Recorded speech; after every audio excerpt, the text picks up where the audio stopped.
apesar de ser 50 só por cento, já vai para 10, porque como digo, o planeta e como indígena também não.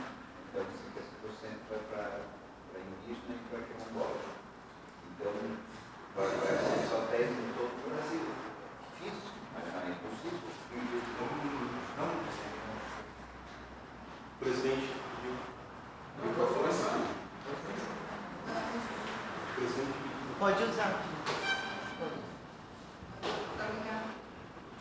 Fica muito alto, eu acho. Não precisa usar.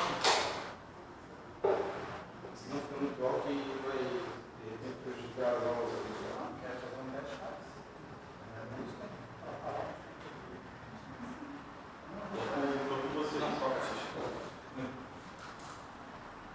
Boa noite a todas as pessoas. Sejam muito bem-vindos, bem-vindas à Escola Olodum Sul, Instituto Liberdade.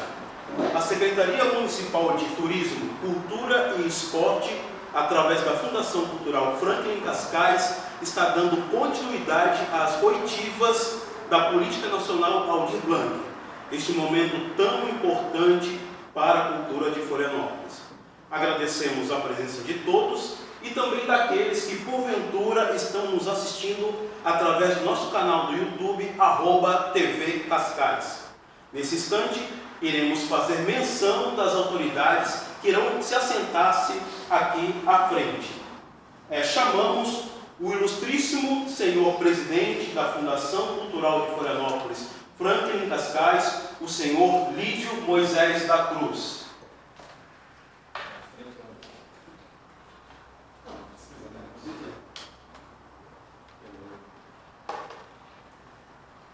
A próxima autoridade é o ilustríssimo senhor coordenador e idealizador da Escola Olodum Sul e sócio fundador do Instituto Liberdade, o senhor Marcos Aurélio Rufino, carinhosamente e popularmente conhecido como Marcos Caneta. Também fazemos menção da presença do ilustríssimo senhor coordenador executivo da Fundação Franklin Cascais, o senhor Eduardo Locke. E agradecemos também a presença dos funcionários da Escola Olodum Sul. Antes de passarmos a fala para o presidente Lídio, como as demais autoridades aqui presentes, para fazer as suas considerações iniciais, informamos que junto aos funcionários da Fundação Franklin Cascais, nós temos uma lista de presença, um formulário para anotação de propostas e também um QR Code para que possa ser acessado o formulário. Também teremos dois momentos, um momento para tirar as dúvidas e um outro momento para que os presentes possam expor as suas propostas. Sendo assim, com a palavra, o ilustríssimo senhor presidente da Fundação Cultural de Florianópolis, Franklin Cascais, Lídio Moisés da Cruz.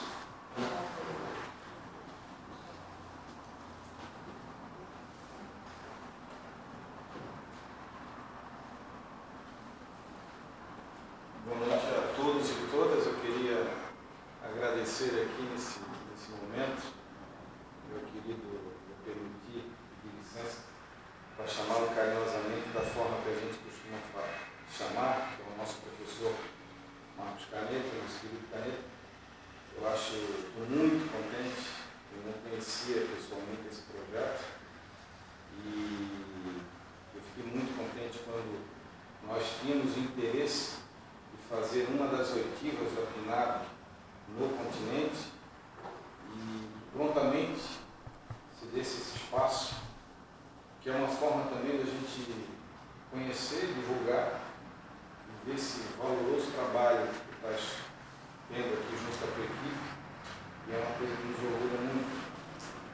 Eu estou muito contente de ser teu amigo, e de ter como norte aqui na minha vida, uma maneira de me portar e de agir dentro desse munducão que a gente vive.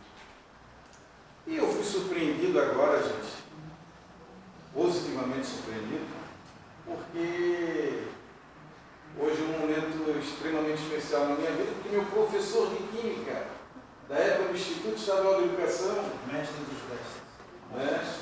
meu querido e eterno professor, uma pessoa que foi um símbolo para nós. Eu posso dizer aqui, digo para ele, que me inspirei na minha vida estudantil e na minha vida como homem, porque na época eu era um adolescente, quando ele foi meu professor de química. E o nosso querido também vereador, coisa que muito nos orgulha, o professor Márcio Souza, receba as minhas homenagens aqui. Eu estou muito honrado de tê-lo aqui nesse momento, abrilhantando a nossa oitiva. Eu vou pedir licença também antes da gente iniciar. Nós temos o costume de dar a palavra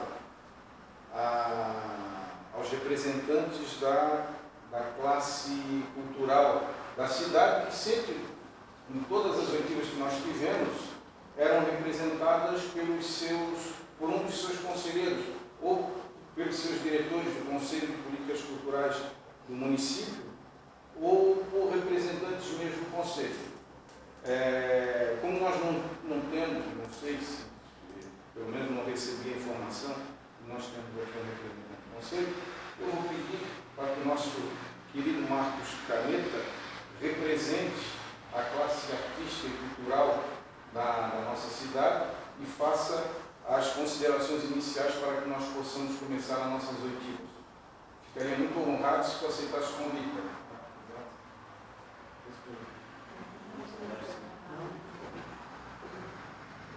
Quando o professor está, os alunos...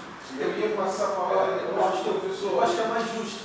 Por tudo aquilo que o Márcio fez, tudo aquilo que ele Professor Márcio Souza. O Márcio está na casa dele, o Márcio é aqui. Se o senhor puder nos honrar então para iniciar, aí depois eu passo a palavra para o... Ah, eu estou tranquilo. Hoje que o professor fala, que a gente fala. Porque a gente dá curso junto, né?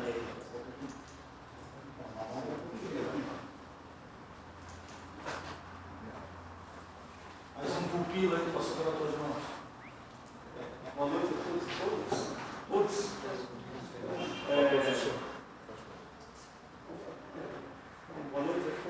Boa noite a todos. É uma alegria que... Obrigado.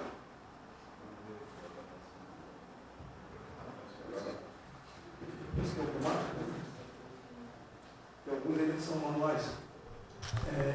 Então, dessa graça e satisfação por estar nessa abertura desse importante espaço de conquista social e política, que é a dinamização e também a possibilidade de capitalizar as decisões da política cultural nacional a partir exatamente de onde ela acontece, que é onde a vida acontece, que são os municípios, né? Onde lá estão, de fato, as pessoas em atividades.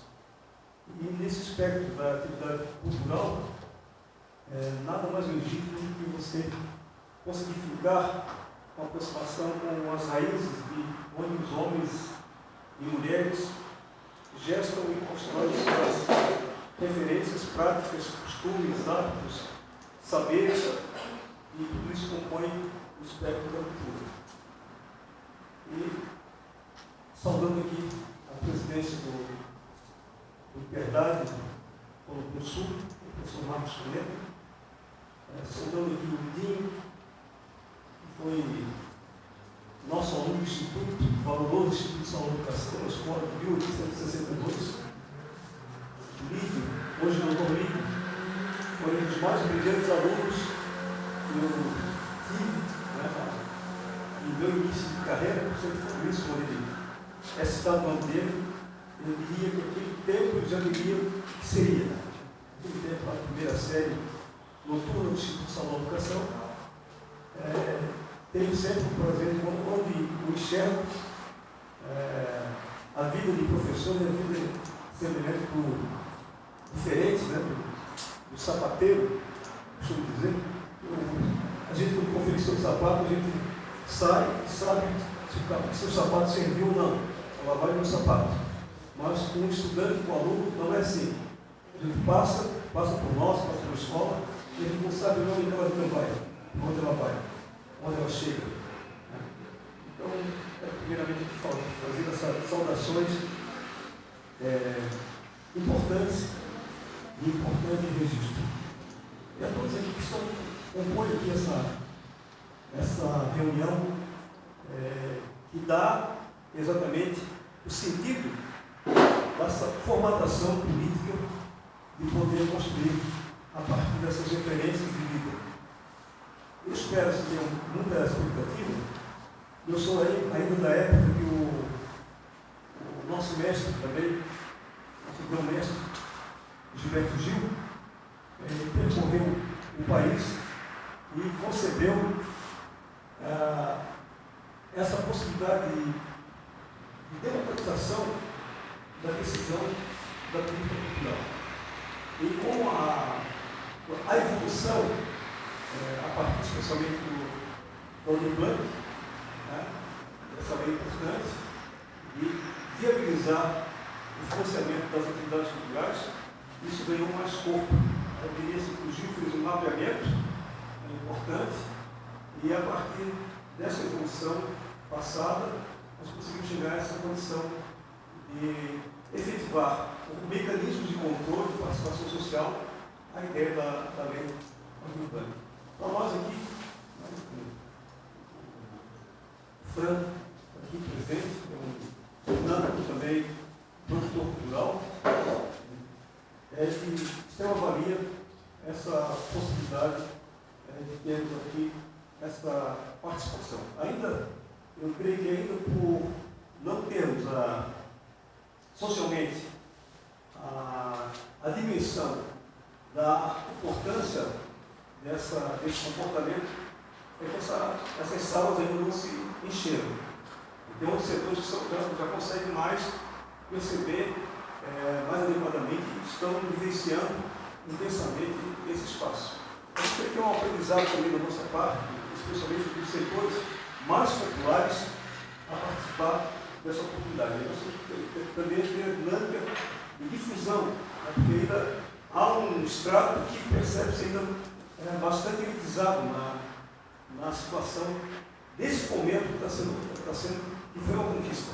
Não é dádiva, é um movimento social que nacionalmente constrói essa perspectiva política de democratizar os recursos e oportunidades que essa lei gestou. Nós temos aí um outro caminho, que é um caminho que os populares irão construir, são os conselhos municipais de cultura, que cumprem uma tarefa gigantesca no sentido de fazer a difusão dessa possibilidade, dessa oportunidade. Então, encerro aqui a minha fala aqui.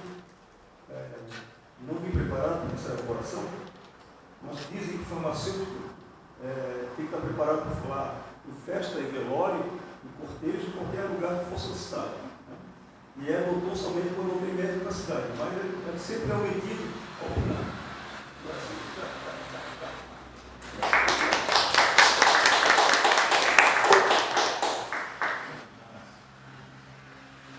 Então, gente, nós vamos começar, só para vocês entenderem como é que nós vamos fazer as oitivas.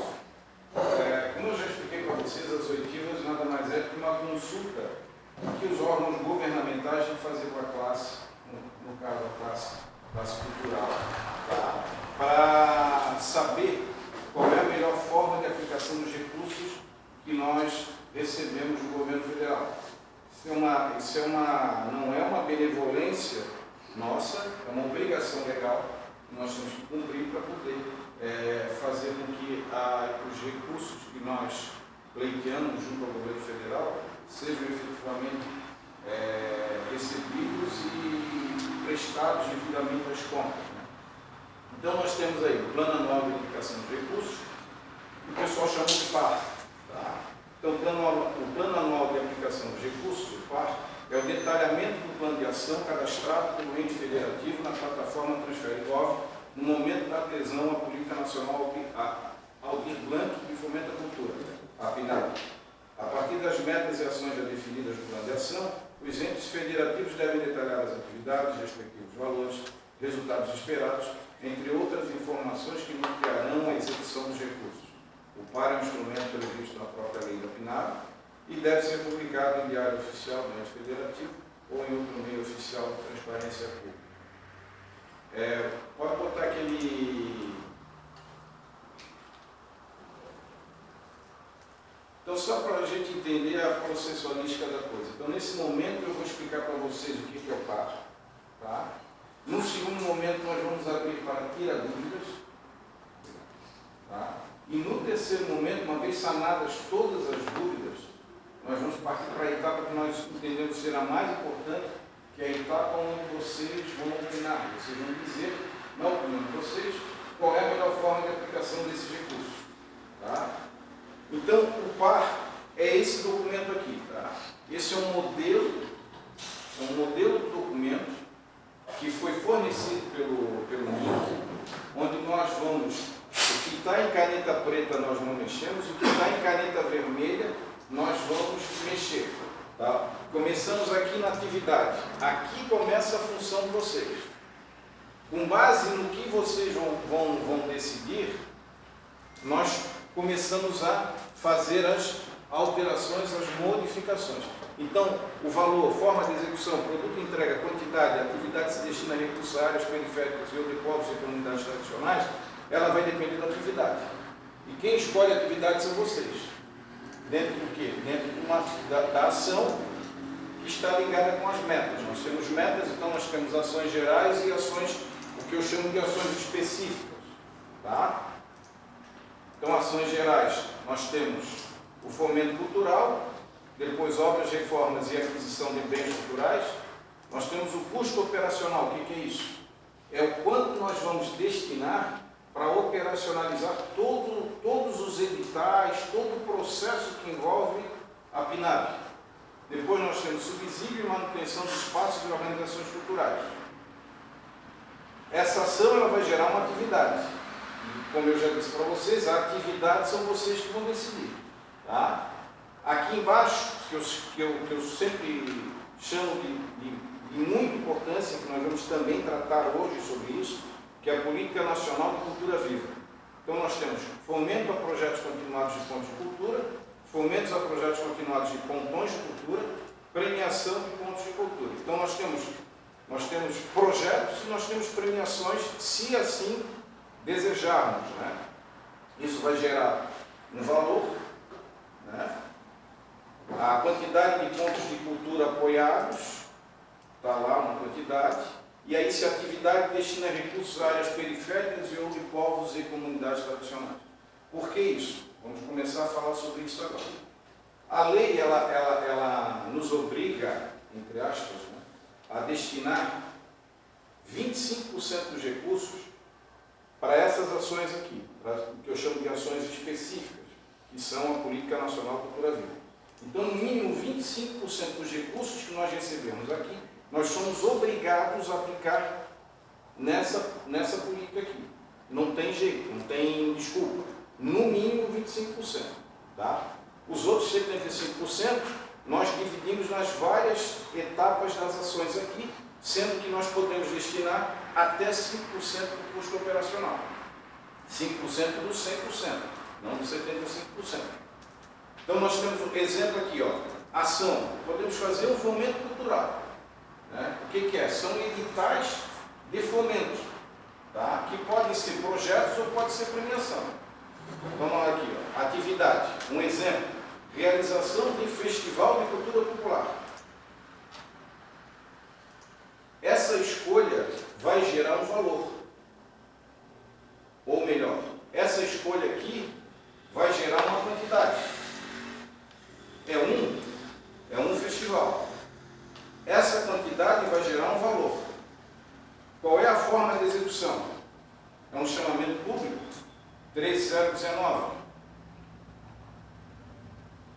É uma atividade que destina recursos a áreas periféricas e ou de povos e comunidades tradicionais?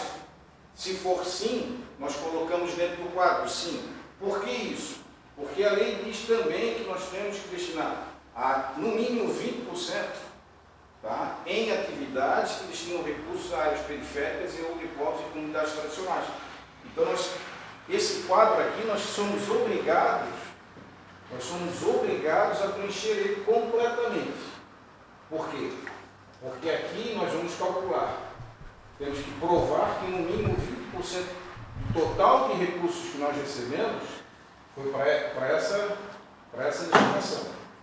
E aqui Isso cai tanto aqui, na ação específica, que no caso é a Política Nacional de Cultura Viva, ou nas ações gerais. Tá? No mínimo 20%. Podemos passar?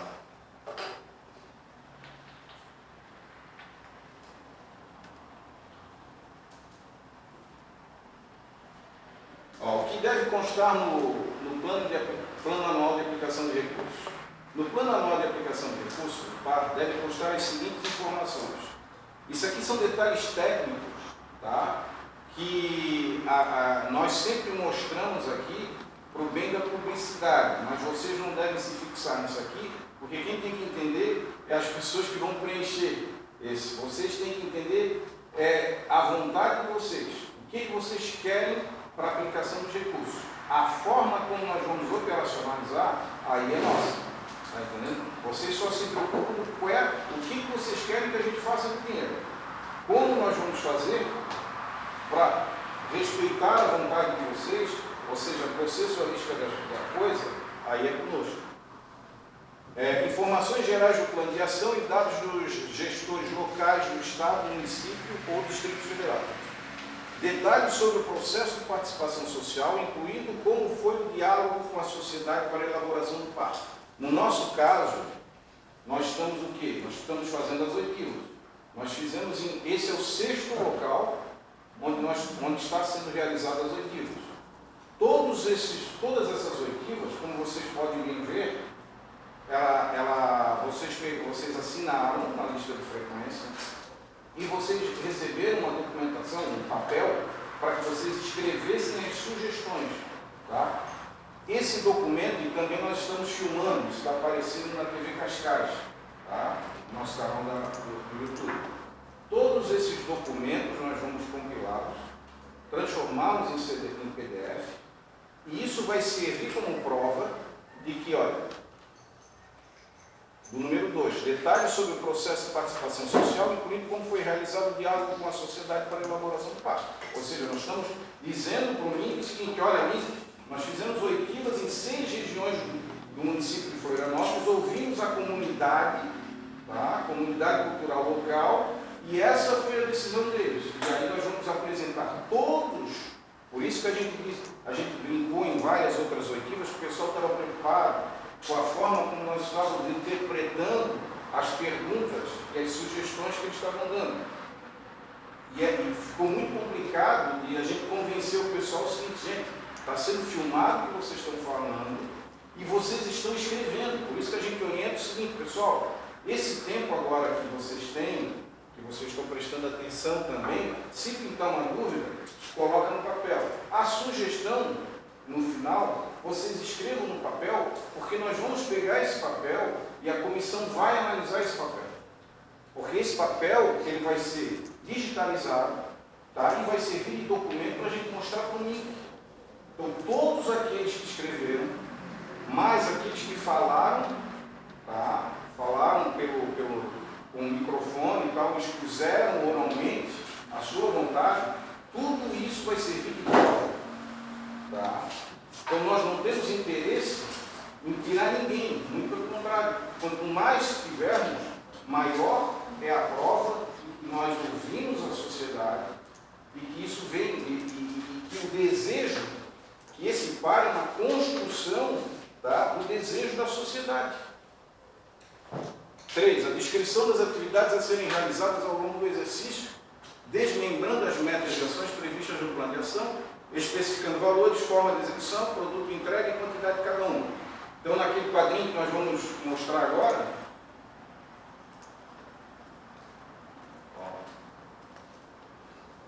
então, atividade, valor, forma de execução, produto entregue e quantidade. Então, isso é o que nós vamos ter. Tá? Como eu já falei para vocês aqui, o que nos interessa é aqui. É a atividade, é vocês que vão decidir. A partir daí, ela vai gerar consequências, tá, da escolha de vocês. Podem voltar.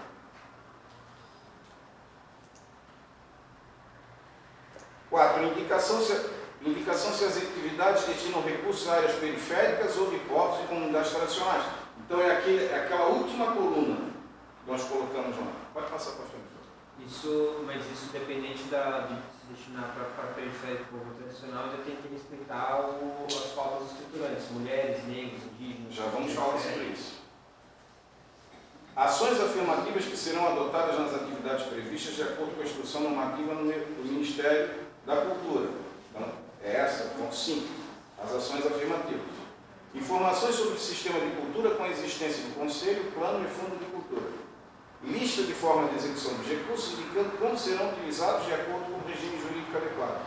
Lista de produtos e entregas resultantes das atividades envolvidas, especificando o que será entregue à sociedade como resultado das ações realizadas.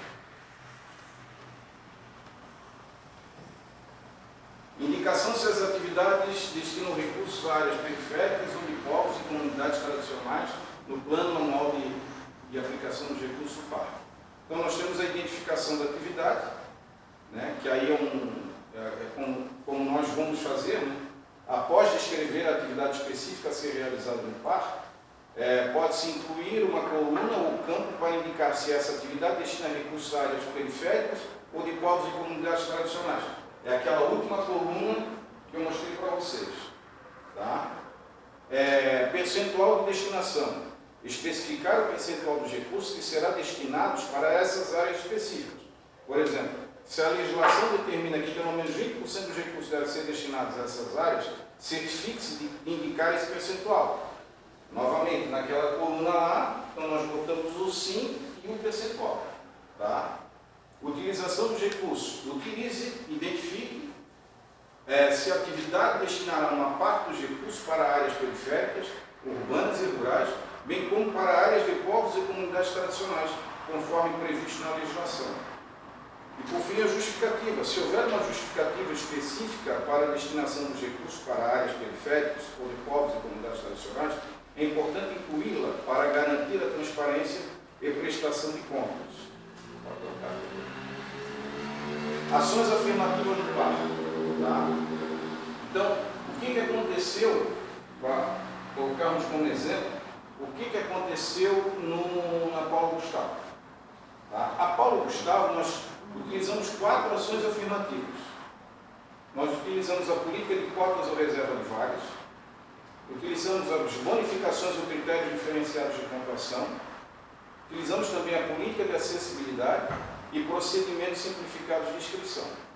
Então, além desses que nós usamos na Paulo Gustavo, a lei ainda coloca ações formativas e cursos de especialização, editais específicos e categorias específicas, e também, como não é o que a gente chama no direito de números clausos, né, não é uma coisa fechada, é uma coisa aberta, isso é uma exemplificação, e não é taxativo isso é exemplificativo.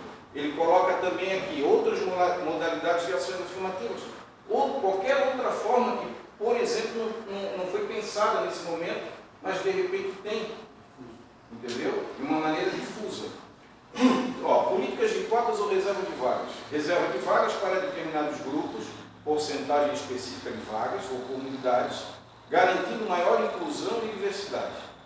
Bonificações ou critérios diferenciados de pontuação. Estabelecimento de critérios de pontuação diferenciados em editais, considerando aspectos como diversidade, inclusão e representatividade. Ações formativas e cursos de especialização. Ofertas de cursos, capacitações e ações formativas para especializar e profissionalizar agentes culturais pertencentes a grupos específicos. Depois, editais específicos e categorias específicas. Criar editais específicos e categorias direcionadas para grupos ou comunidades tradicionais, garantindo oportunidades de participação e acesso aos recursos. Políticas de acessibilidade. Implementar políticas de acessibilidade, incluindo medidas para garantir o acesso de pessoas com deficiência a atividades culturais e espaços culturais. Procedimentos simplificados de inscrição. Facilitar os procedimentos de inscrição em editais e processos seletivos, tornando mais acessível a participação de diferentes grupos. E, por fim, outras modalidades de ação afirmativa, adotar outras modalidades que visem promover a igualdade de oportunidades, a diversidade e a inclusão nas atividades culturais e artísticas. Sistema de cultura em Florianópolis. Partindo do princípio, tá, de que nenhuma dessas leis aqui foi revogada, ela está em vigor, nós temos, em Florianópolis nós temos o Conselho de Políticas Culturais, uma lei, nós temos o Fundo de Cultura, também uma lei, e nós temos o Plano Municipal de Cultura, também uma lei. Tendo essas três leis, nós temos o Sistema de Cultura, tá? O Sistema Municipal de Cultura. Conselho de Políticas Culturais. A Lei 2639/87 criou o Conselho Municipal de Cultura de Florianópolis e a Lei 79/74 de 2009 alterou a denominação para Conselho Municipal de Políticas Culturais de Florianópolis. Depois, a 84/78 de 2010 criou o Fundo Municipal de Cultura de Florianópolis e, por fim, a 98/45 de 2015 aprovou o Plano Municipal de Cultura de Florianópolis. Então, nós temos em Florianópolis, nós temos o tripé, né, do Sistema Municipal de Cultura.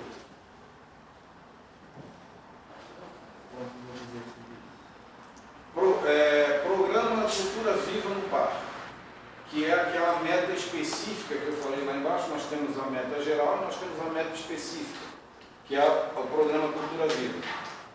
Identificação da meta e ação.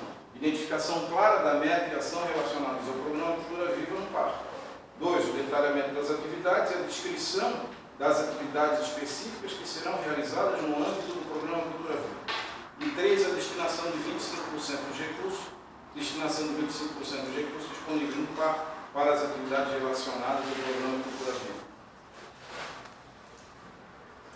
Forma de execução do Programa Cultura Viva. Nós temos o chamamento público, que é a execução de editais e chamamentos públicos para fomentos a projetos continuados de pontos de cultura, pontões de cultura, entre outros.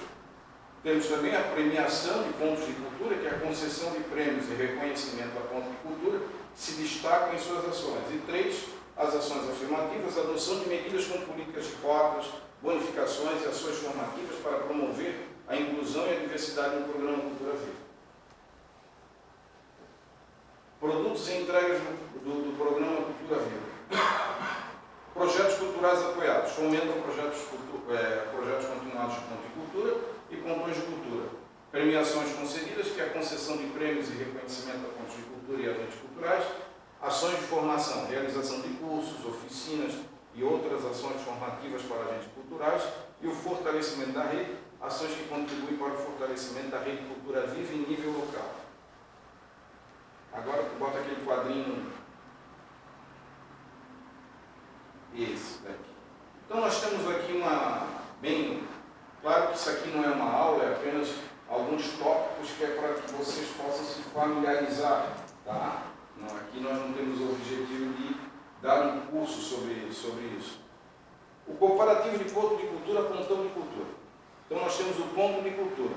Quem é? É uma instituição privada sem fins lucrativos, ou seja, com CNPJ, tá? E um grupo cultural, que é os famosos coletivos, que eles não possuem CNPJ. Qual é a finalidade desse ponto de cultura? É unicamente cultural. As atividades que desenvolvem ações culturais nas comunidades locais e regionais. O que é um pontão de cultura? É uma instituição privada sem fins lucrativos, ou seja, com CNPJ. Não pode ser um grupo cultural, não pode ser um coletivo. Tá? A finalidade ela é cultural e educacional. E as atividades que desenvolvem ações culturais para pontos de cultura, ações em rede com pontos de cultura e governos locais. Então é uma coisa mais abrangente. Ela tem o objetivo dela mais de organizar os pontos de cultura. Tá? Dito isso, vamos voltar lá para o quadrinho, por favor. Dá tempo para aumentar isso.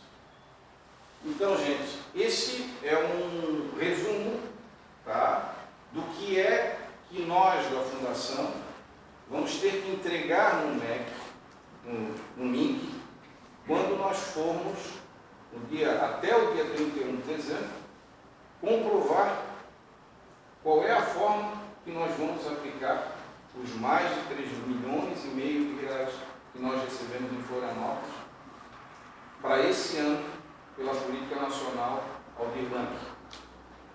Tá? Acho que foi dito tudo, e aí nós podemos passar já para a fase de dúvidas. Né? Alguém tem alguma dúvida sobre o que nós conversamos aqui agora? Esse formato de inscrições, no caso, porque eu compreendi, a escola do SUS tem liberdade e entra dentro do campo do plantão, de trabalhos culturais e educacionais. No caso específico, se nós entrássemos neste, ou eu entro coletivamente neste primeiro que você estava falando, aqui, nessas estruturas aqui. Se eu fosse escolher, nesse momento, eu escolheria um ponto de cultura. Por quê? Te explico. O ponto de cultura, ele é muito menos burocrático. Só para vocês terem uma ideia, tá?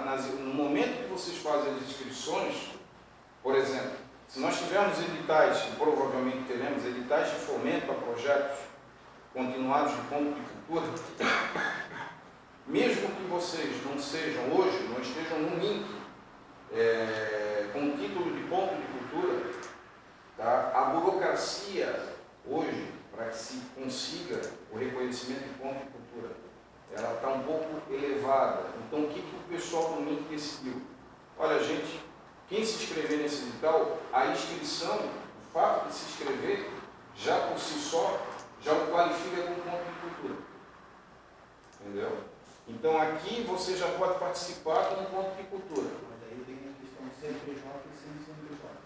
Não, porque necessariamente, por exemplo, se vocês tiverem o CNPJ, também pode ser. Porque o ponto de cultura, ele pode ser para quem está estruturado com o CNPJ, ou para alguém que está associado, um coletivo de pessoas. Tá? Então, ali tem um objetivo comum ali, fazendo durante um certo tempo e comprova que eles estão juntos ali. Por exemplo, o Inho me falou que está há 9 anos ali no Estreito, um projeto de samba, samba na praça. Tá? Eles podem conseguir um ponto de cultura, eles não estão organizados, não tem CNPJ, não tem nada, mas eles podem tentar se qualificar como ponto de cultura, porque já estão 9 anos lá produzindo cultura. Tá? Então, é algo assim que ainda não foi muito difundido. Tá? Ele deu uma parada, para vocês terem uma ideia, a lei da Política Nacional Cultura Viva é a 13.018. E a lei que mais se falam, que é a lei das organizações da sociedade civil, que é onde você faz os termos de fomento, termos de parceria, de tudo quanto a gente imagina, é a 13.019, que está lá em cima. Né? Mas quase ninguém fala da 13.018. O governo federal, com essas implementações aqui, é que deu uma sobrevida a 13.018, que no meu modo de pensar, do ponto de vista até de prestação de contas, de burocracia, é muito melhor. Eu acho que tem um futuro muito promissor, inclusive aqui no município de Florianópolis. Não sei se eu respondi a tua pergunta, mas só uma pergunta já para aproveitar o que você explicou. Digamos assim, as atividades que os pontos de cultura e os pontões vão poder se qualificar são as mesmas sempre? Não, é que assim, o que diferencia num momento, o que diferencia o ponto de cultura de pontão de cultura? Um ponto de cultura, para querer ser um pontão de cultura, ele precisa também investir na educação. Tá? Agora, se você investe na educação e na cultura, nada te impede, nada te proíbe de você ser um ponto de cultura. Porque eu volto a dizer, pontão na cultura é algo mais complexo. Só para tu ter uma ideia, o cadastro no e tem que comprovar um projeto. Só para tu ter uma ideia, tá? Em Santa Catarina, a informação que a gente tem é que só tem um pontão de cultura. Em Florianópolis, pontos de cultura, nós temos 27. Tá? Poderíamos ter mais. Cadastrado. Cadastrado no cadastrado no MIT, nós temos 27. Fora eu acho aqueles que já entraram no pedido e estão esperando. Tá entendendo? Mas aí quando você entra no site do NIC, o que vai a informação que ele vai te dar é aquela que ele, né, que ele considera como ponto de cultura. O pontão de cultura é um projeto que você tem que se inscrever no governo federal, apresentar um plano de trabalho, e aí depois, porque a partir do momento que você recebe lá como pontão, você recebe um orçamento anual durante um período que é para você poder fazer a facilitação de outros pontos de cultura para que eles possam existir, se você se orientar, se burocratizar. Então, para esse aqui, você não tem tempo hábil de se credenciar como ponto de cultura, mas pode entrar com o processo agora, para no próximo do ano que vem já ser. O que ele está falando é o seguinte, a gente se enquadra nisso que ele está falando. Nós somos facilitadores para outras instituições que não têm espaço e que fazem suas lições de teatro, fazem seus encontros, fazem suas atividades hoje na escola. Sim, e aí você cai naquele objetivo do pontão de cultura, que é trabalhar em rede. Entendeu? A coisa presente, a gente vai para... É melhor desmistificar. Exatamente. Porque assim, claro que o objetivo, vocês alcançam o objetivo do pontão de cultura, que é trabalhar em rede. E, na prática é o que vocês estão fazendo, vocês estão trabalhando em rede. Né? Alguma dúvida? Eu gostaria de colocar uma questão burocrática e saber da Fundação Cultural como ela está lidando com a questão da participação dos proponentes. Né? Eu sou parecerista de diversos estados e municípios do Brasil e eu vejo que tem um problema que dificulta a pulverização desse recurso, né? Na medida em que não há um limite de participação mesmo. Eu, enquanto artista ou produtor cultural, poder participar de diversos editais, ter bom currículo, bom projeto, faz com que automaticamente eu ganhe, né? Se tiver 4 editais, 4 formas de participar, e se eu participar dos 4, há uma chance de eu levar nos 4. A minha pergunta é como que o município, se há um pensamento de limitar isso, né? Criar um gargalo para que isso não ocorra. Eu vou te falar o que nós fizemos na Paulo Gustavo. Tá? A Paulo Gustavo você podia se inscrever em mais de um, mas só poderia ganhar em um. Entendeu? Você só poderia ganhar em um. Você poderia se inscrever em mais de um, vários, quantos vocês quiserem. Mas você só pode ganhar um. Mas se inscrever como proponente ou como participante? Não, a gente não diferenciou proponente e participante. Não. É porque assim, na Paulo Gustavo se convencionou para o audiovisual projeto, tá? E para as demais culturas foi premiação. Entendeu? Então não teve essa diferenciação. Tá? Você poderia, por exemplo, indicar alguém. Você poderia fazer, nas demais culturas, você poderia ser o proponente indicando alguém, entendeu? Tá? Para receber a premiação. Você poderia fazer isso. Tá? Isso era possível de fazer. Mas, mesmo assim, é aquela história. As demais culturas ficou convencionado. Premiação, né? Então o pessoal ganhou dinheiro, fez o dinheiro aquilo que achasse que deveria fazer. E no audiovisual, tá? Aí foi o projeto. Eu queria ver como é que a prefeitura está pensando em poder atender as áreas periféricas e que normalmente tem instrução baixa. Porque assim, nesse processo agora a gente viu que já teve dificuldade em divulgação, já teve dificuldade em estrutura, já teve dificuldade em um monte de outras coisas. Como que vai ser o processo, por exemplo, que vocês estão pensando no processo de garantir a participação dessas pessoas? Porque simplesmente colocar um formulário online, às vezes não garante que as pessoas, por mais que a gente viva numa área urbana, tenham acesso à internet, ou tendo um aplicativo, ou tendo um aparelho, ou sequer tendo acesso à internet de fato, conseguindo pagar a conta. Isso nós só vamos poder decidir a partir do momento que a gente verificar, tá, o que vocês decidiram que nós vamos fazer, utilizar o recurso, de que forma nós vamos utilizar o recurso. Eu não tenho como dizer para ti agora qual é o mecanismo que nós vamos utilizar sem saber qual é o resultado, o que vocês efetuam. Por exemplo, vou dar um exemplo. Se vocês decidiram, tá, que nós vamos fazer isso, por favor, gente, eu não estou querendo influenciar a opinião de ninguém, estou dando apenas um exemplo de desconsiderem qualquer tipo de informação que possa ser, de alguma forma, tentativa de influenciar a manifestação de vocês. Tá? Mas vamos supor que ficou decidido que nós vamos fazer regionalizados editais. Tá? Necessariamente, nós vamos ter editais em região, tá? Que tem regiões periféricas ou área de povos e comunidades tradicionais. Isso necessariamente pode ocorrer.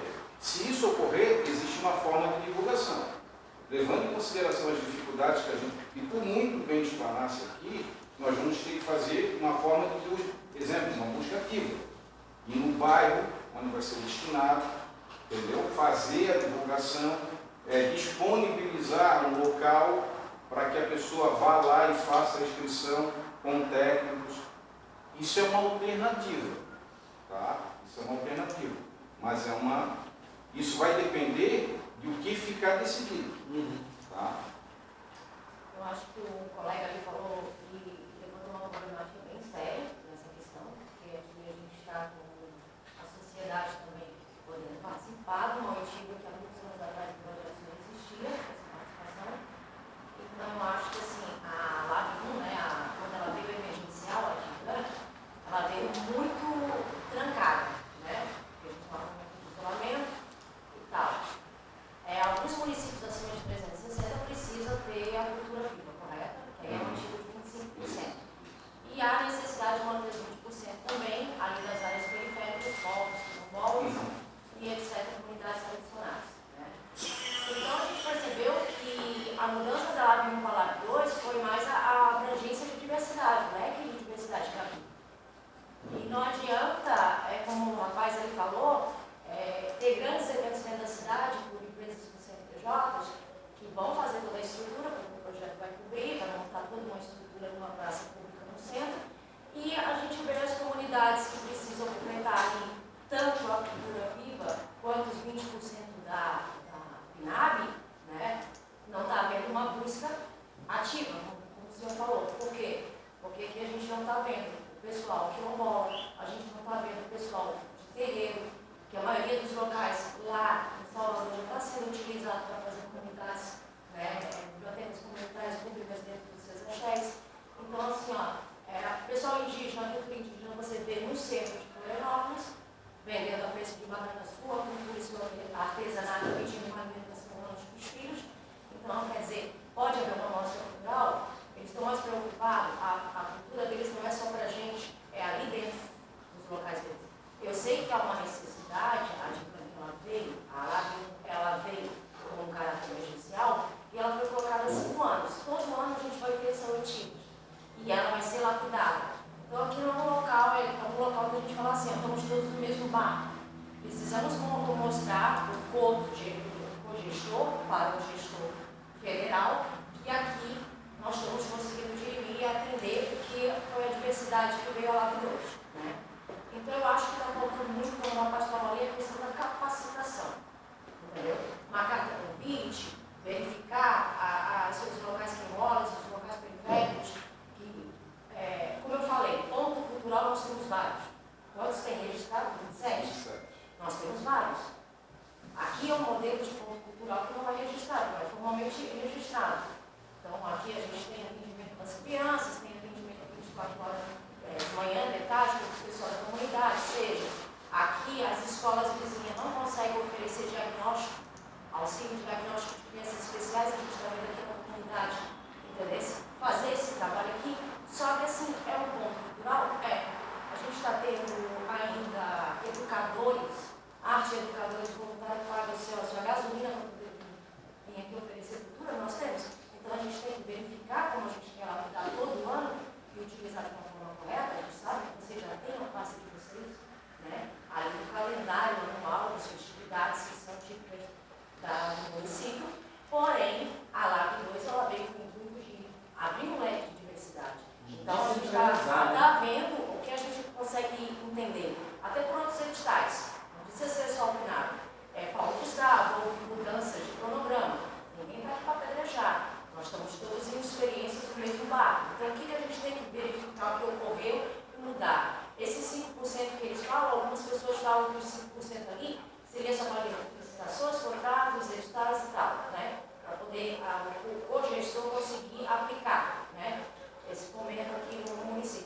Porém, muitos falam que o 5% seria para capacitação. E aqui, humildemente, eu falo que a capacitação tem que ser dos dois lados. Tanto do gestor, quanto do proponente cultural. Porque, da mesma forma que existem pontos culturais que não são registrados, existem produtores culturais em todos os lugares da Grande Florianópolis que fazem o mais difícil. Falando assim, de jeito figurado, eles fazem o projeto deles durante os anos, a sangue, areia e suor. Da mesma forma que algumas instituições mantêm na raça. Então, assim, fazer o mais difícil eles sabem. Se está difícil para a gestão conseguir entender as mudanças, as instruções normativas, que a gente não consegue acompanhar, foi feita a instrução normativa para normalizar as oitivas, não há uma necessidade de fazer carta convite em algum daqueles segmentos que está havendo dificuldade de alcançar. Eles não estão aqui, ok, não estão aqui por quê? Não quiseram vir? Foi mandada alguma carta para as aldeias, para o pessoal quilombola, para a tua, para chamar o pessoal de terreiro, para fazer suas bibliotecas comunitárias. A gente sabe que vai ter muita coisa que também vai cobrir planejamento cultural da Secretaria, da questão que tem que cobrir, mas a gente precisa manter essa diversidade. E a gente precisa falar em capacitação. Eu dou parabéns que foi assim, descentralizado de colocar na ONU, não há no SIC, no TAC, no teatro, tá? Essa oitiva, que eu não gosto muito de chamar de oitiva, eu gosto de chamar de escuta pública, né? Porque eu já fui coordenadora de projetos, hoje eu sou intercomunitária, então eu estou aqui como comunidade. A minha comunidade, a minha casa, a minha vida, pessoa carente, todos os locais, 78 unidades que se beneficiam daqui. Então, o meu interesse hoje aqui é saber como vai ser dividido isso. Há necessidade, sim, de capacitação para a parte gestora, até porque nesse ano a gente tem mudança política, então, vamos dizer que vai cair muitos gestores de paraquedas. Então, a equipe gestora lá na casa precisa estar formada, precisa fazer essa busca ativa, precisa, uma ideia legal, descentralizar também a capacitação. Começar a trazer para dentro da Olodum, vai fazer um curso. Outra coisa, a parte poderia ser feita a capacitação daqui da próxima oitiva do ano que vem, fazer, quem se inscrever, um dia antes, conseguir fazer acompanhamento da lei, das normativas, o que está atualizado, porque senão você vem para cá e não consegue participar. Aí não há uma oitiva efetiva e de qualidade. Entendeu? Para um jurista já ter que ler o código, ele sempre tem um código comentado. Então, o que a gente pode jogar para a parte mais, vamos dizer assim, online? Poder fazer a leitura do PNAD, o que mudou, o que não mudou, o que tem que ser mantido, porque a gente também não pode dar opinião que saia da lei federal do PNAD, da LAB 2, entendeu? Mas há necessidade de capacitação, há necessidade de capacitação para os dois lados. E quando você traz proponentes culturais que já fazem mais difícil, e eles conseguem aprender a parte técnica, e isso for descentralizado para locais como a Olodum, chegar aqui para dentro também, consegue arrumar disponibilizar 2 salas, vai ser 3 dias de capacitação, porque assim, a capacitação online não funciona. Ninguém consegue fazer um projeto. O que acontece nos produtores culturais? Eles ficam refém. Os coordenadores de projeto que só aprovam, mas eles não conseguem chegar para o final prestar contas. E às vezes não é por individualidade, é porque eles estão de um meio que deveria ser prestado de tal forma, uma nota. A gente precisa saber como que vai ser essa prestação de contas daqui para frente para as pessoas que não têm estruturação para poder fazer isso, se vai ser do objeto, se vai ser da execução, como que vai ser feito, e a capacitação. A minha opinião é capacitação. O que eu posso te dizer, o senhor... Não, é bastante complexo, ouvindo ela falar. Né? E realmente, eu sou produtor há 36 anos, eu sou um veterano de guerra, isso para mim é uma complexidade tremenda. Né? Porque no final, o que ocorre com estruturas como a nossa? E para quem olha, é gigante, mas a gente fala que isso aqui em 6 pessoas. Né? Todo mundo tem que trabalhar, todo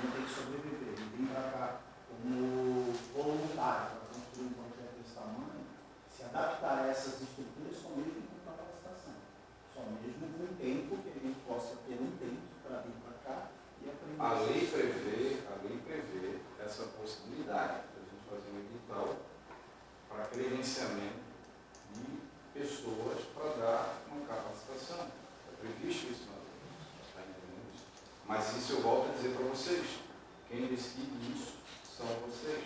Qual é o valor hoje que já tem que o governo federal depositou na prefeitura da PNAB? Da PNAB foram, em dezembro, 3 milhões e 500 e hoje está 3 milhões e 600 e pouco. A escola não tem disposição para fazer. Então, sim, existe essa possibilidade. Se vocês decidirem, existe essa possibilidade. O que a gente fala aqui, ó, dos 5%? Parece que os 5% aqui a gente dá para fazer um monte de coisa. Vou dar um exemplo novamente, um exemplo prático, tá? O exemplo que aconteceu na Paulo Gustavo. A Paulo Gustavo, nas demais culturas, nós tivemos aproximadamente Eduardo, quantas premiações foram? 86 premiações, mas em 28 categorias. foram 28 categorias, tá? Cada categoria dessa é examinada por três pareceristas. E é a média dos 3 pareceristas que é a nota do projeto. Tá? Então, são 3 pareceristas em cada uma das 28. Há R$4.000 de média para cada parecerista. Tá? Não é só os demais culturas. Nós temos também os 4 editais que nós fizemos do audiovisual. Um edital tinha 4, né? 4 linhas de ações. Tinha 4 linhas de ações. Da mesma forma também, pareceristas, média aritmética dos pareceristas. Então, o total desses pareceristas aí, quando calcula e vê, a gente pagou, porque é aquela história, eu não posso pagar muito pouco, porque imagine que todo o Brasil, e você foi parecerista, você sabe, todo o Brasil Alta demanda de é alta demanda, lei da oferta e da procura. Se eu ofereço para um camarada, para um parecerista, R$2.000 e o outro município está oferecendo 4, ele vai trabalhar onde? É verdade? Eu vou no que eu me credenciar primeiro por questão de cumprir, mas a maioria não faz isso. A maioria não vai fazer isso. Está entendendo? Então a gente tem que oferecer um valor que seja atrativo ao parecerista, porque nós estamos disputando pareceristas com o resto do Brasil. Tá? E nós não podemos também ultrapassar os 5% aqui. Eu não posso dar o que vier na minha cabeça, porque eu estou preso, eu estou preso no teto. Né? Então, quando eu trabalho, o que nós estamos fazendo? Na maioria das vezes, pelo menos na Paulo Gustavo foi assim, os 5% nós utilizamos exclusivamente para a contratação de pareceristas. Nós não fizemos mais nada com os recursos. Tá? Volto a dizer para vocês, existe a possibilidade, que a gente leu, né? Existe a possibilidade de fazer um edital, tá? Nós podemos fazer um edital de credenciamento para pessoas ministrarem cursos, então isso é possível, mas eu não quero me manifestar porque eu não quero diferenciar. Aqui é o seguinte, aqui nós estamos aqui para ouvir de vocês o que vocês querem que nós façamos com esses recursos. Aí, dentro das possibilidades técnicas, a gente vai adaptar a vontade de vocês à possibilidade técnica de exercer. Eu vou dar um exemplo. No Rio Vermelho, teve uma pessoa que opinou o seguinte: olha, eu quero uma concha acústica em cada bairro de Florianópolis. É ótimo.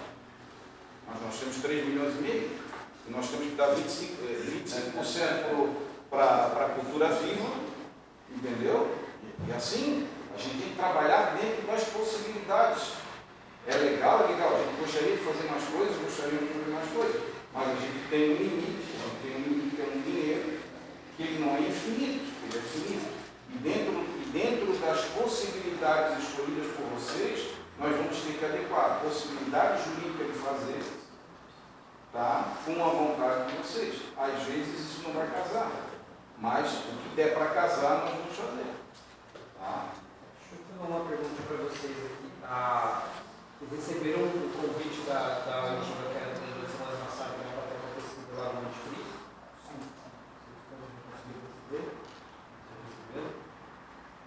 Eu recebi uma que era geral, falava das datas. Ia ser a primeira ia ser no Aúndo, né? No teatro, não, a última seria no teatro. Não, Essa está sendo a última. essa está sendo a última. Essa está sendo. Nós transferimos lá para...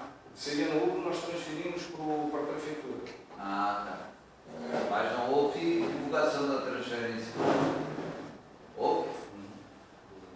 Não recebi. Eu recebi dia 15. Eu vou dizer uma coisa para vocês. Não tem como ser perfeito. Vai ter gente que vai receber, vai ter gente que não vai receber. Não, aí, como eu peguei que ia dar lucro, casou no mesmo dia eu recebi. Ia ser. Boa noite todo mundo. Eu sou Helena Salas, estou representando o Conselho Municipal de Política Cultural aqui nessa oitiva, peço desculpas pelo atraso.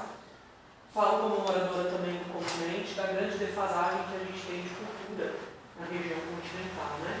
Todas as ações que nós temos aqui são ações e produções dependentes de grupos interessados em trazer cultura para esse povo, porque a cultura não passa da ponta. Já é difícil lá, imagina aqui.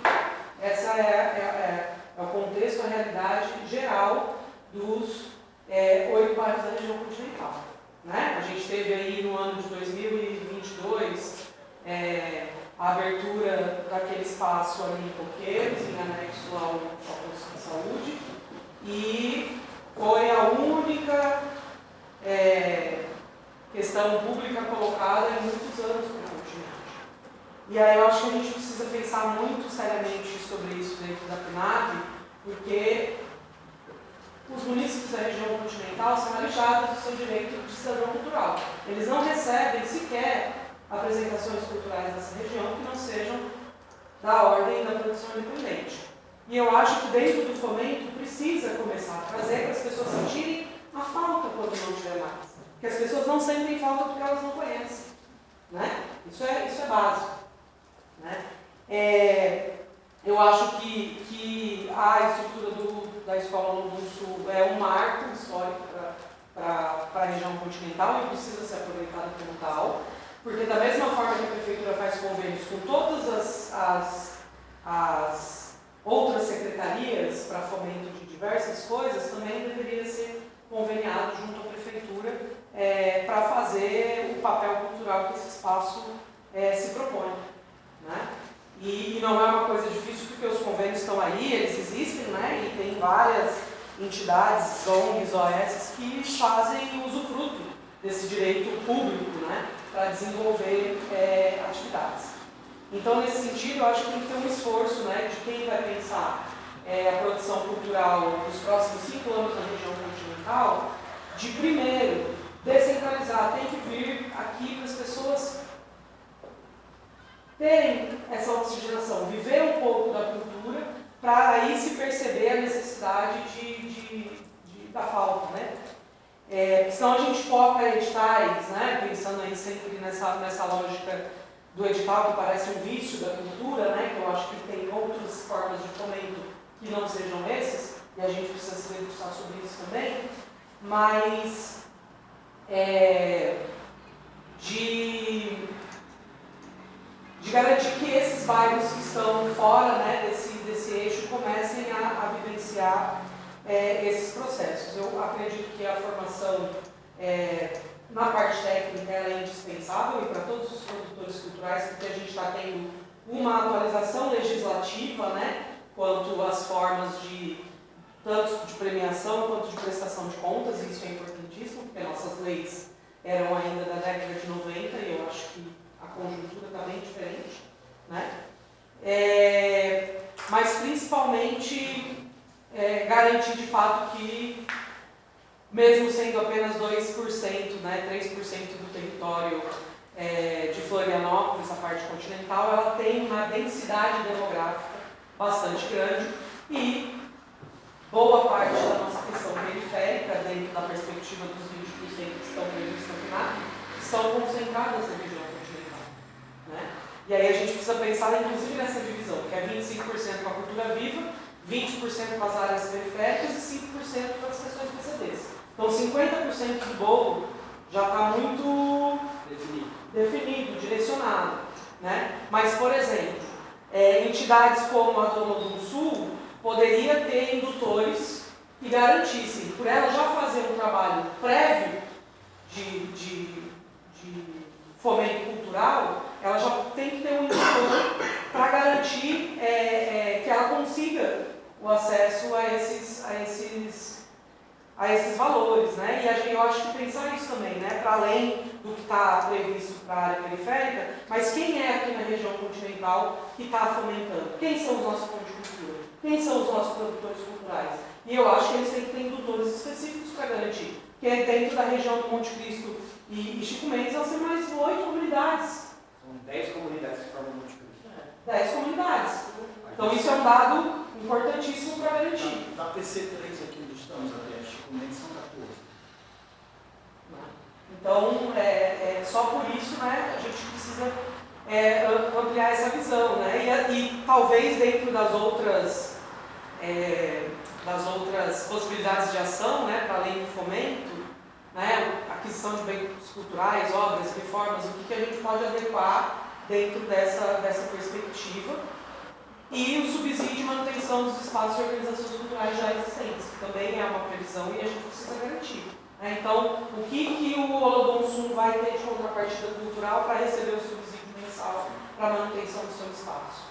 Né? Então, são pequenos detalhes, mas que depois, no processo todo, vai fazer muita diferença. Né?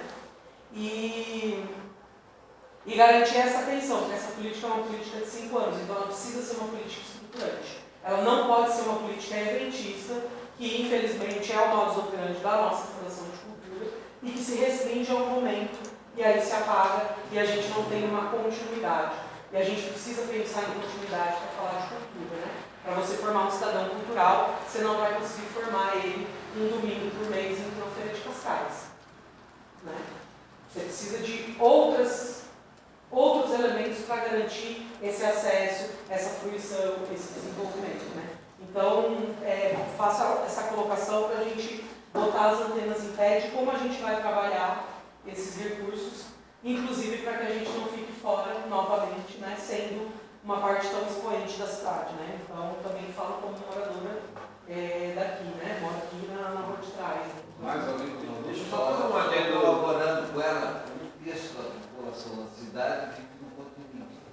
E só eu queria fazer um outro adendo também, é que assim, o que ela falou do Olodum e de outras entidades já existentes, não pode ser tirado desse valor, por exemplo, que vai para a periferia, que vai, porque assim, a escola Olodum é super importante para a periferia e para as crianças periféricas que vêm aqui fazer. Só que ela tem muito bem condição, e a prefeitura tem condições de garantir indicação na outra parte do bolo, porque assim, eu falo como produtor periférico, as produções que eu faço lá atendem em torno de 200 crianças por mês. Né? E aí só que tem que acontecer na minha casa, com o meu banheiro, com a minha água, com a minha luz, com as minhas coisas, como eu acabei de falar aqui mais cedo. E aí, não é disputando com o Olodum, é garantindo o espaço dele, mas garantindo que a gente tenha condição de fazer para lá também, porque não vi ainda na Franklin, mas eu tenho certeza que no passado já deve ter acontecido, não da pessoa que o presidente chegou agora, mas eu falo do histórico da instituição, é de dar aquele jeitinho, aí pega o Olodum como tem atendido determinadas características do edital para determinados recortes sociais da sociedade, aí pega esse fomento, joga ali, dá aquela ajeitadinha, melhora a nossa situação política com o pessoal, tá feito lá no continente, joga tudo lá pro norte da ilha. Para Jurerê, vou pro sul. Então é uma coisa que tem que ser feita para a gente poder garantir também essa diversidade do que vai acontecer. Não, e só que não só é interessante, essa fala eu acho que é bastante interessante, porque nós vivemos isso que você está vendo. Hoje nós estamos aqui para fazer 2 anos em julho. Dia 22 de julho, nós completaremos 2 anos da escola aberta para os 7 anos anteriores. Há 2 anos e meio para montar isso aqui.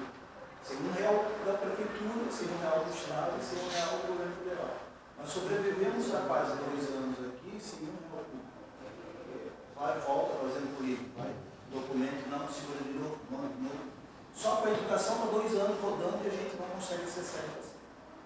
Então é muito complexo, né? Fazendo currículo. Eu falei que o Topaz essa semana da escola. É melhor se aligerar, porque nós mesmos não vamos querer mais. A gente está caminhando por outros caminhos. porque é muito complexo esse caminho. É um caminho muito difícil de você caminhar em estruturas que são eurocêntricas, que não compreendem a estrutura de matriz africana. Nós somos uma escola de preto dentro de um estado que fica branco. Então nós sabemos que enfrentaríamos caminhos tortuosos, difíceis, para acessar esse dinheiro público que é direito nosso. Eu já 25 empregos aqui hoje, mais de 300 pessoas por dia, 700 horas por semana, só uma parte da manhã e da tarde, fora à noite, viajando, sábado. Mas eu acho que a gente tem que continuar assim, debatendo. Eu acho que essas três posições de vocês são fundamentais. Eu acho também o Lídio, que é um cara que viveu muito tempo no continente, é importante que ele esteja na presidência agora. Eu acho que esse debate do continente é um debate crucial para a cidade. Crucial. Porque, concordo contigo, nos últimos anos a gente só viu inaugurar, eu estive na inauguração, aquele espaçozinho ao lado da Praça Portuguesa. Fora isso, todo o continente onde concentra boa parte da periferia, que é de Capoeiras até chegar aqui na PC3, nós temos milhares de pessoas enclausuradas, sem centros culturais, sem centros tecnológicos, sem centros de esporte. Então, talvez eu acho que esse debate aí é um debate bem interessante que eu gostaria de me juntar nesse debate, dessa puxada de espaço de tradição de cultura para o nosso continente. Deixa eu só colocar uma coisa. Gente, a minha proposta aí eu vou pedir desculpa para vocês, porque nós temos um compromisso, né, nossos inícios. Nós estamos nos encaminhando, já são quase 9 horas, então a gente temos ainda mais a terceira parte, que é a mais importante, que é quando a gente sabe qual é a opinião de cada um de vocês. Nós já abrimos uma exceção aqui, quem frequentou, quem participou das oitivas sabe que nós dávamos 2 minutos para as pessoas falarem e se manifestarem. Aqui todo mundo teve a liberdade de falar o quanto quiser. Então eu gostaria que vocês levassem isso em consideração, vou pedir desculpa para vocês, mas nós vamos encaminhar agora, porque senão a gente desvia do nosso objetivo, que é o principal, que é ouvir vocês, aonde vocês querem que nós efetivamente possamos aplicar os recursos. E aí eu vou voltar à regra, tá? Eu espero que cada um tenha escrito a sua proposta, tá? E nós vamos restringir mesmo a 2 minutos. Eu vou pedir para o pessoal cronometrar. Eu vou pedir para quem quiser se manifestar oralmente, possa fazer no prazo de 2 minutos. Quem não quiser, a folha está ali. Nós precisamos muito que vocês escrevam, tá, a opinião de cada um de vocês, qual é a melhor forma de aplicação desses recursos. Tá bom? Alguém se inscreveu para... 3. Temos 3 inscritos, por favor. Eu queria fazer uma... Levando em consideração o tempo que a gente ainda tem de teto, ao invés de 3, a gente fazer 4 minutos para poder, ao invés de 2, a gente fazer 4 minutos para que todo mundo possa discorrer com mais calma. Lembrando que eu tenho TDAH, eu tenho direito a 1 minuto a mais. O que acontece? Não, então nós vamos fazer o seguinte. O meu é lei federal, eu tenho TDAH. Eu vou fazer o seguinte, permanecer 2 minutos, eu vou te dar 1 minuto. Pode ser. Não, eu estou para todo mundo mais 1 minuto a mais, né? Para poder elucidar melhor. Não, até porque tu sabes que tu és uma pessoa que já participou em outras oitivas também, já te manifestasse. Eu gostaria que a gente se fixasse nas regras que foram pré-estabelecidas, até por uma questão de respeito às outras oitivas e às outras pessoas que participaram das oitivas, que tiveram a mesma oportunidade.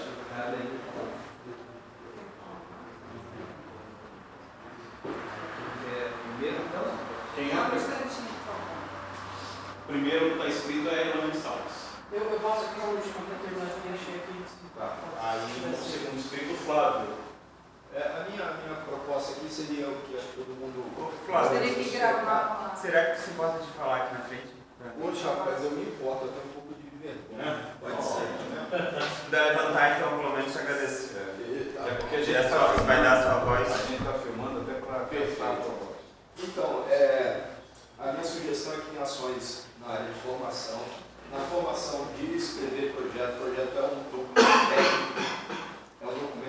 esse projeto do Brasil inteiro, infelizmente eu vejo ideias incríveis, mas muito mal escritas. Então isso é fundamental para que a gente melhore a qualidade da produção cultural, do fomento, do incentivo, né, que estimule o poder público e o setor privado.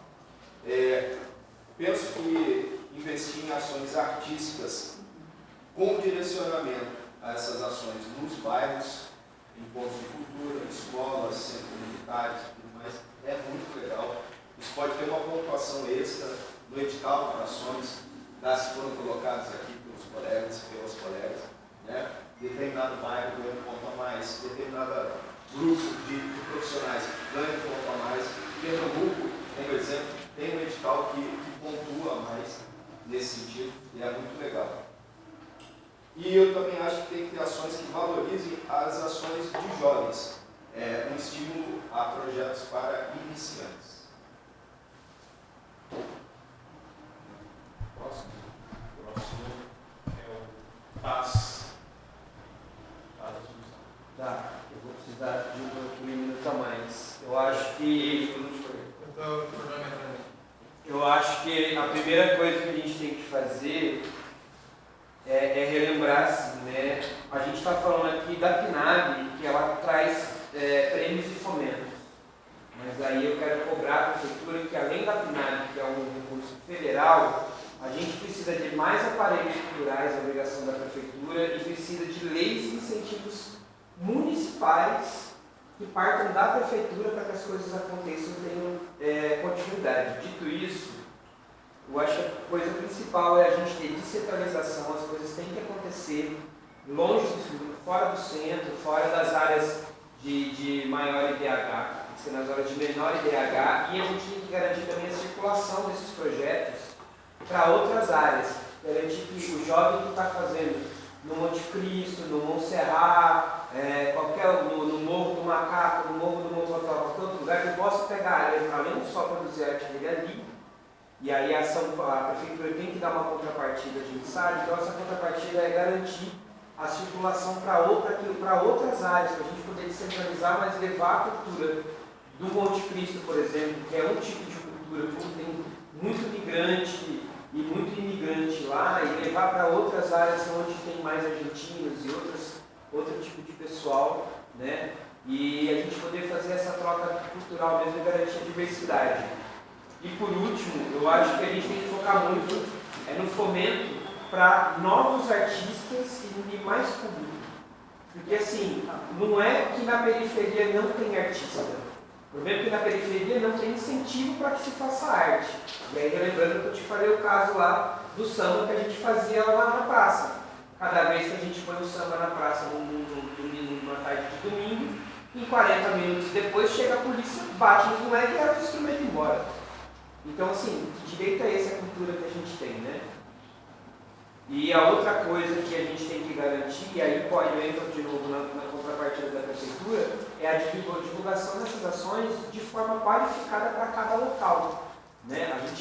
A TV, as ações que acontecem normalmente, elas já são garantidas, mas eu acho que tem que se colocar outros meios de divulgação, além dos e-mails, de jornal e tudo mais. Por exemplo, tem lugares que podem ser feito carro de som, e aí basta só um planejamento, tem lugares que pode ser feito panfletagem em outros aparelhos da prefeitura, como posto de saúde, escola e tudo mais. E a questão das inscrições, para concluir,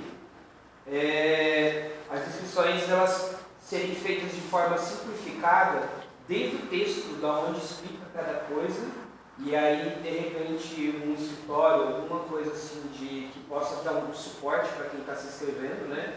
Tem aqui a ideia que você colocou no boa de ter um pessoal lá, mas também para quem vai ter condições de fazer online, algum outro lugar, uma wiki, algum lugar de consulta para poder ir tirando essas dúvidas enquanto vai colocar, e de forma simplificada, lembrando que a maioria das, como o edital, a PNAD é voltada para as pessoas com menor IDH, isso também significa pessoas com menos qualificação técnica e menos instrução acadêmica também.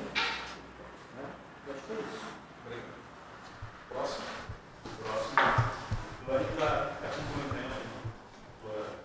Eu posso falar depois que eu termino de escrever. Tá, Posso falar daqui? Vou? Então, beleza. Em termos de fomento cultural, a indicação de receber produções culturais de toda a cidade na região continental, estruturação de espaços públicos, praças e parques na região continental, como espaços de cultura sem cerceamentos, porque não adianta ter espaço e depois as pessoas não poderem usufruir dele, né? Estruturação de pontos de cultura, estruturação e estimulação, né?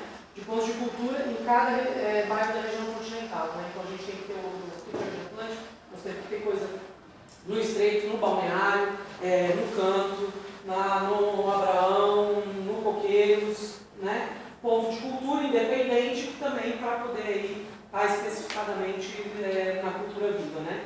Então também essa indicação. Para mim é indispensável, né? Já falei isso lá na antiga do centro, um fomento para o agente cultural jovem, né? Uma bolsa de incentivo para ele ser o mediador entre as produções culturais e a comunidade. Isso é imprescindível para a gente criar a cidadania, né? E a agente cultural jovem ele vai ter uma formação nas linguagens artísticas e vai ser o desenvolvedor potencial dentro da sua comunidade, né? Isso é imprescindível para a gente fazer com que as pessoas também se apaixonem, né, pela cultura, né?